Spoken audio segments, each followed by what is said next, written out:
Bonjour chers amis, chers passionnés, j'espère que vous vous portez bien. Bienvenue à GeoFarm, bienvenue au niveau de la salle de reproduction cunicole de GeoFarm. Comme vous le savez, GeoFarm, c'est une ferme agro-pastorale qui se spécialise dans la production animale. Nous sommes dans l'élevage, nous sommes passionnés par l'élevage et nous allons faire beaucoup de futurs éleveurs rentables dans la production animale. Comme vous le savez, GeoFarm, c'est la production de porc, la reproduction et l'engraissement de porc. C'est la production des lapins. Nous sommes dans la cuniculture. Nous sommes dans l'aviculture où nous faisons l'élevage des poules pondeuses et des poulets de chair. Nous faisons aussi l'élevage des zoolacodes, qui est aussi un élevage très rentable, peu connu, mais qui fait gagner énormément d'argent.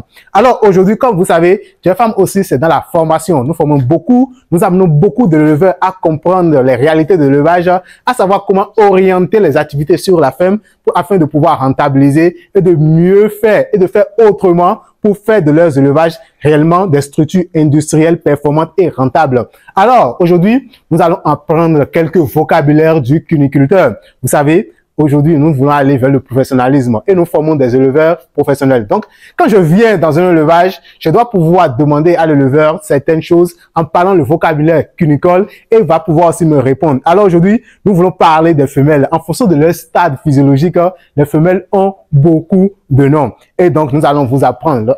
C'est juste un bonus, un cadeau qu'on fait. La prochaine fois, pour connaître le reste en élevage, il va falloir venir à la formation, que ce soit en ligne ou bien à la formation présentielle pour pouvoir mieux connaître et comprendre l'élevage des lapins. Alors, la première chose dont nous allons parler, c'est ce qu'on appelle le pré-cheptel.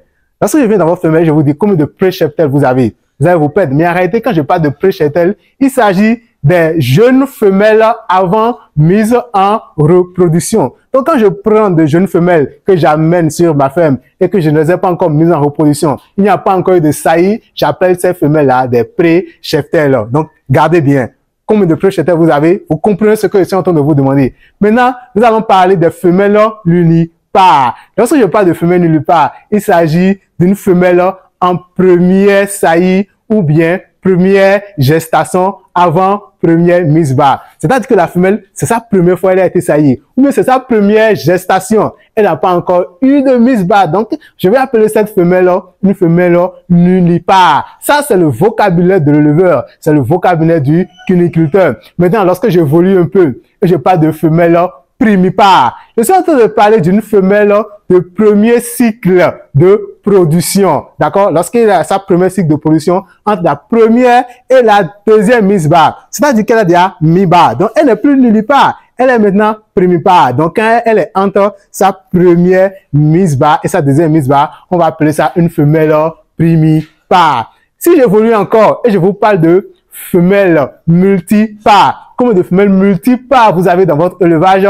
Vous devez me dire, Monsieur GeoFarm, j'ai environ tel nombre de femelles multipares dans mon élevage. Et c'est quoi une femelle multipare? C'est une femelle à partir du deuxième cycle de production. J'avais dit qu'une nullipare, c'est une femelle qui est entre le premier et le deuxième cycle. Donc, à partir du deuxième cycle maintenant, ça passe à une femelle qu'on va appeler une femelle multipare. Gardez bien le vocabulaire, parce que c'est avec ce vocabulaire qu'on va maintenant communiquer en élevage. Puis, il y a ce qu'on appelle le retour. Lorsqu'on parle de retour, il s'agit des femelles négatives en attente ou au repos. Lorsque je mets une femelle au repos, je vais appeler ça les retours. Les retours. Donc, j'attends. Elle est au repos. Et à la fin, ce que nous en avons, c'est ce qu'on appelle les réformes. Lorsque je vais dans votre élevage, y a-t-il des réformés? Est-ce qu'il y a-t-il des réformes? Vous savez que je suis en train de parler des femelles qui sont en attente de vente, en attente de cuisson, des femelles que vous voulez cuisiner, que vous voulez manger, que vous voulez envoyer au restaurant, bien à la casserole. Eux, c'est des réformés. Donc, voilà le vocabulaire de cuniculteur. En fonction du stade physiologique de vos lapins, les noms diffèrent. Et maintenant, comme on veut être professionnel, quand on veut maintenant devenir des éleveurs qui savent ce qu'ils sont en train de faire, vous devez pouvoir poser le nom de chaque femelle sur elle. Là, lorsque vous appelez une femelle par son nom, elle sera contente, elle va vous faire beaucoup de l'apéro, elle va vous donner de bons résultats. Mais une femelle qui est peut-être primipare, vous l'appelez multipare, elle va se fâcher. L'élevage aussi, c'est savoir ce que vous êtes en train de faire et bien le faire. Gardez ça à l'esprit et mettez-nous maintenant en commentaire combien de femelles pré-cheptels vous avez, combien de femelles multipares vous avez, combien de femelles primipares vous avez, combien de femelles nullipares vous avez. Et aussi, n'oubliez pas de vous inscrire aux formations en ligne et pratiques du GeoFarm pour avoir plein de connaissances, augmenter vos connaissances dans l'élevage et devenir des éleveurs différents, professionnels et surtout performant et rentable en cuniculture. Je vous remercie.